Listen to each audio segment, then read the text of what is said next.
जय भीम। मेरा नाम रविंद्र कुमार है। आज फिर बाबा साहब डॉक्टर अंबेडकर की राइटिंग एंड स्पीचेस से एक भाषण आपके सामने प्रस्तुत कर रहा हूं और यह भाषण बाबा साहब डॉक्टर अंबेडकर 27 मई 1953 को बुद्ध जयंती के अवसर पर उन्होंने दिया था।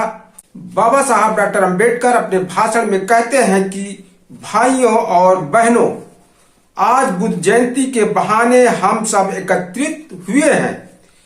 अन्य कई जगहों पर जिस प्रकार मनाई जाती है उसी तरह आज इस जगह भी बुद्ध जयंती मनाई जा रही है, लेकिन इस कार्यक्रम का अलग महत्व है। 1942 साल से ही मैं सरकार से मांग कर रहा था कि इस दिन को छुट्टी घोषित की जाए। उस समय के गृह मंत्री श्री मैक्सवेल की भी मंशा थी, लेकिन मेरी इच्छा पूरी नहीं हो सकी। युद्ध काल के कारण श्री मैक्सवेल की इच्छा भी पूरी नहीं हो सकी। उन्हें चिंता थी कि बुद्ध के जन्मदिन की छुट्टी की अगर घोषणा की जाए तो युद्ध के लिए मुसलमान से जो मदद मिल रही है वह नहीं मिलेगी। उसके बाद फिर से मुझे कांग्रेस के मंत्रिमंडल में लिया गया। मंत्रिमंडल में शामिल होने के बाद मेरी मांग कम से कम नेहरू पूरी करे, इसलिए मैं उनके पीछे पड़ा। मेरी इस मांग के लिए महाबोधि सोसाइटी के अध्यक्ष श्यामा प्रसाद मुखर्जी ने भी सहायता की।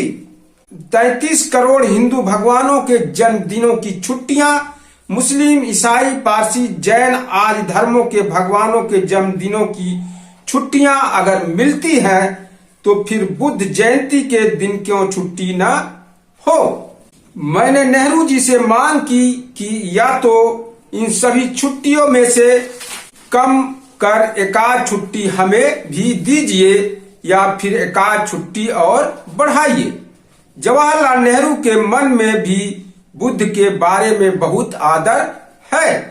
संयोगवश से नेहरू सरकार ने बुद्ध जयंती की छुट्टी की घोषणा इसी वर्ष की है, लेकिन मुंबई सरकार ने नहीं दी। अपनी मुंबई सरकार बहुत सुसंस्कृत है। मुंबई सरकार यानी कल्चर ही कल्चर है, चाहे तो आप उसे एग्रीकल्चर कहिए। ऐसी सरकार द्वारा छुट्टी न दिए जाने के कारण 5 बजे शुरू होने वाली यह सभा 7:30 बजे शुरू हो रही है।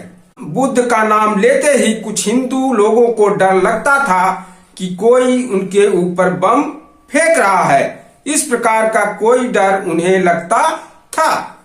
उनमें से कई लोगों को ज्ञान प्राप्ति हुई और आज वे बुद्ध का सम्मान कर रहे हैं। मैं कोई भविष्यवक्ता नहीं हूं, आगे क्या होगा यह मैं नहीं बता सकता, लेकिन एक बात निश्चित तौर पर यह कह सकता हूं कि बुद्ध का धर्म इस पृथ्वी पर फिर से अवतरित होगा। आज मैं नहीं बता सकता कि वह किस मार्ग से आएगा। मैं बौद्ध धर्म का एक उपासक हूं। मैंने केवल बौद्ध धर्म नहीं लिया है और ना ही मैं केवल बोलता रहता हूं। मैं प्रत्यक्ष कृत्य करके दिखाऊंगा।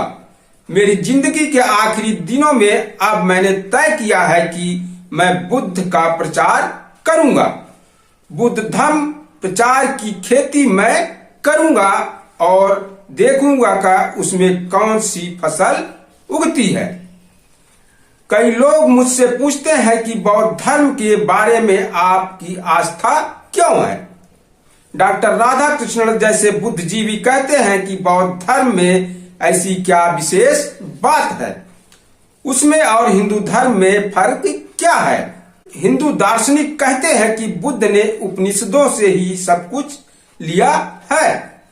मुझे ऐसे लोगों के बारे में बहुत अचरज लगता है जिन्होंने ब्राह्मणों के 138 उपनिषदों का अध्ययन किया होगा, उन्हें पूरा पढ़ा होगा। उन्हें लगेगा कि उसमें ब्रह्मा और आत्मा के अलावा और है ही क्या। उपनिषदों के इस कारखाने की ब्रह्मा और आत्मा इन दो बातों के बारे में बोलना हो तो बुद्ध ने इनमें से एक भी बात नहीं मानी। बुद्ध ने साफ तौर पर कहा कि मुझे ईश्वर नहीं चाहिए, परमेश्वर नहीं चाहिए। इस धरती पर जन्म लेने वाला हर आदमी सुख से और शांति से जिए, बस मैं यही चाहता हूं।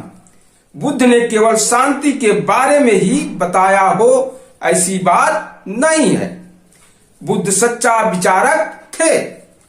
उनके जैसा विचारक अब तक दुनिया में कोई हुआ ही नहीं। बुद्ध को वेद बिल्कुल पसंद नहीं थे।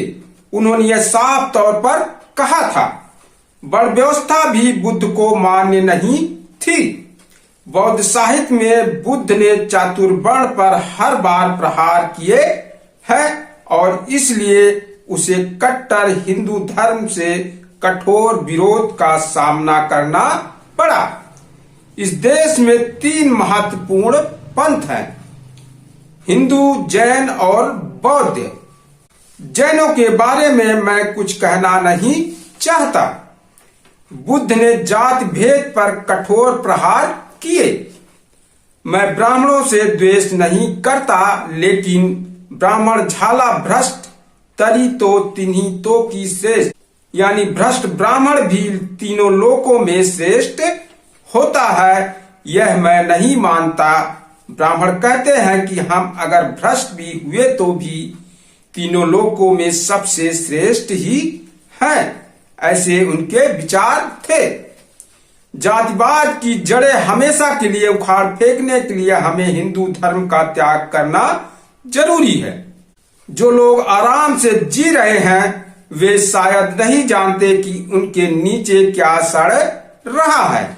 जातिवाद की समाज रचना को अगर उखाड़ फेंकना हो तो हमें बौद्ध धर्म की सीख पर ही अमल करना होगा। यह बात मैं केवल ऊपरी तौर पर नहीं कह रहा, बल्कि मन की गहराई से कह रहा हूं। पांडव जिस प्रकार वनवास के लिए गए थे, तब उन्होंने अपने सारे अस्त्र एक समी के पेड़ पर रखे और चुपचाप वनवास निकल गए थे। बाद में उन्हीं शस्त्रों के सहारे उन्होंने पराक्रम किए। उसी प्रकार हम भी अपने आयुध बाहर निकालेंगे। मैं अपना प्रचार केवल आप तक सीमित नहीं रखूंगा, पूरे हिंदू धर्म को इस नए क्षेत्र में लाने की कोशिश करूंगा। कहां तक सफलता मिलती है यह देखना है। मानवता की रक्षा के लिए भारत ही क्या, पूरी दुनिया को आखिर इसी धर्म की ओर देखना पड़ेगा। इसीलिए बौद्ध धर्म का बाइबिल मैंने लिखा है, जो जल्द ही प्रकाशित होगा। उसे पढ़ने के बाद बौद्ध धर्म को स्वीकारना अथवा नहीं, इस बात का फैसला करना आपके हाथ में होगा।